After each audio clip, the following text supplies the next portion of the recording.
Começando agora mais um Se Liga Política, o seu resumo de notícias para começar o dia por dentro de tudo. Hoje é quinta-feira, 7 de agosto de 2025. Isso aí. No cardápio de hoje, olha, a repercussão da prisão domiciliar do ex-presidente Jair Bolsonaro continua quente, viu? Muitas reações. Muita coisa rolando, é verdade. Vamos falar também das sanções americanas, né? Aquela história da Lei Magnitsky e como isso está mexendo nas relações Brasil e Estados Unidos. Assunto delicado. E ainda tem o tarifaço do Trump sobre produtos brasileiros e os impactos disso, claro. Pois é, mais essa. E, para fechar, aquela tensão que não para de crescer lá no Congresso Nacional.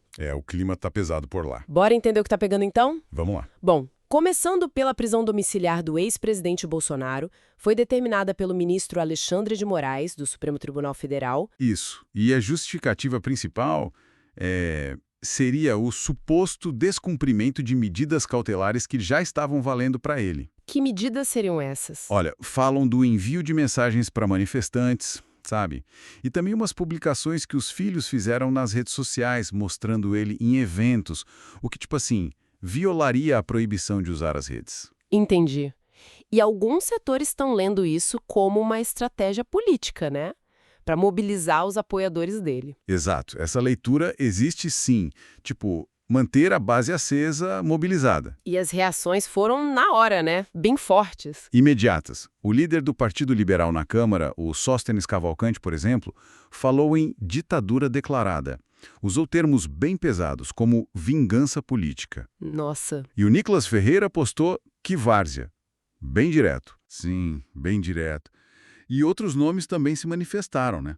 O presidente da Câmara, Arthur Lira, teria dito nos bastidores que achou um exagero. Não falou publicamente, mas teria comentado. E o Valdemar Costa Neto, que é o presidente do Partido Liberal. O Valdemar disse estar inconformado. Os filhos, claro, Eduardo e Flávio Bolsonaro também falaram bastante. Eles têm sido, assim, o canal de comunicação do pai, né? É o que parece. E a defesa, já entrou com recurso? Já, sim, já recorreu da decisão, como era de se esperar. Ok. Mudando um pouco de assunto, mas ainda nesse cenário internacional, as sanções que os Estados Unidos aplicaram ao ministro Alexandre de Moraes. Isso foi com base na Lei Magnitsky Global. Gerou uma baita discussão, né? Gerou e continua gerando. Essa lei, para quem não lembra, permite que os Estados Unidos apliquem sanções financeiras, restrições de viagem contra pessoas envolvidas em corrupção ou violação de direitos humanos em qualquer lugar do mundo. E como isso foi visto aqui? Então, dividiu opiniões, né? Alguns setores da mídia, mais ligados à oposição, viram como uma espécie de validação externa das críticas que já fazem aqui dentro ao judiciário. Uma chancela internacional, digamos assim? Isso. Por outro lado, tem a questão da soberania, né? O governo Lula e o Supremo tentaram mostrar unidade e responderam juntos, mas há quem diga que a resposta mostrou algumas fragilidades. E tem até umas histórias mais curiosas rolando, né? Tipo, ironias do Gilmar Mendes sobre o próprio visto americano. Pois é, circularam esses relatos e tem a questão do lobby bolsonarista nos Estados Unidos que continua ativo, liderado pelo Eduardo Bolsonaro. Eles pressionam lá. E os americanos? O que dizem oficialmente? Olha, um subsecretário americano chegou a dizer que eles estão monitorando a situação de perto. É uma frase diplomática, mas mostra que estão atentos, né? Com certeza. Bom, e falando em Estados Unidos, vamos para a economia. O tal tarifaço de 50% que o Donald Trump impôs sobre produtos brasileiros começou a valer agora no início do mês, né? Exatamente. E isso, claro, acende um alerta sobre a nossa vulnerabilidade econômica. E aí começa aquela disputa de narrativa, né? De quem é a culpa. Como assim? A oposição, claro, culpa a política externa do governo Lula. Dizem que o governo se afastou demais dos Estados Unidos. E o governo? O governo tenta rebater associando a medida ao próprio Bolsonaro, talvez por causa da relação próxima que ele tinha com o Trump. E tem gente de fora, como Paulo Scaff, dizendo que certos gestos do governo Lula teriam provocado os Estados Unidos. Entendi. E o Lula? Qual a estratégia dele agora? Ele mencionou que planeja ligar para líderes do BRICS, sabe, para discutir uma resposta conjunta.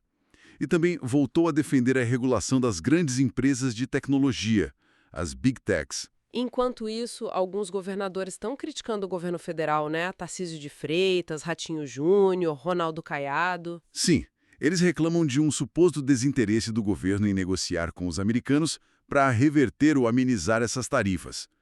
O Tarcísio, inclusive, chegou a pedir autorização para visitar o Bolsonaro na prisão domiciliar. Um movimento político interessante nesse contexto. Sem dúvida. Para fechar nosso giro de hoje, vamos para o Congresso Nacional. O clima por lá tá tenso, né? A oposição tá obstruindo a pauta. Tá sim. Partido Liberal, Progressistas, União Brasil. Eles estão basicamente parando as votações, não deixam nada andar. E qual o objetivo com isso? Pressão é para votar temas específicos que interessam a eles. Principalmente a mudança na regra do foro privilegiado e também uma anistia para os envolvidos nos atos de 8 de janeiro ou outros atos passados. Entendi. E eles parecem firmes nisso. O Sóstenes Cavalcante disse que não vão recuar. É o que eles dizem. E a gente viu até cenas mais, digamos, chamativas, né? Como a do senador Magno Malta se acorrentando no plenário do Senado como forma de protesto. Nossa! E do outro lado, qual a reação da presidência da Câmara e do Senado? Bom, Hugo Mota, que está comandando a Câmara na ausência do Lira, falou em punir deputados obstrucionistas. Chegou a ameaçar com suspensão de mandato. Pesado. Bastante. E no Senado, Davi Alcolumbre marcou sessão remota, talvez para evitar mais confusão no plenário. E disse que não vai aceitar o que ele chamou de intimidações. Ou seja, o clima tá péssimo entre os parlamentares e também entre os poderes, né? Exato. Tudo muito conectado e tenso. Ufa! Bastante coisa acontecendo nesse cenário político brasileiro, hein? Muita informação. Sem dúvida. São muitos desdobramentos importantes, né? E tudo acontecendo ao mesmo tempo. É preciso acompanhar de perto. É isso por hoje no nosso Se Liga Política. A gente espera ter ajudado a organizar um pouco as ideias para começar o dia bem informado. Com certeza. Continue com a gente para mais análises e informações sobre esses e outros assuntos. Isso aí, não esquece de seguir e se inscrever no nosso canal para não perder nada, tá? Amanhã a gente volta com mais. Até lá! Até lá.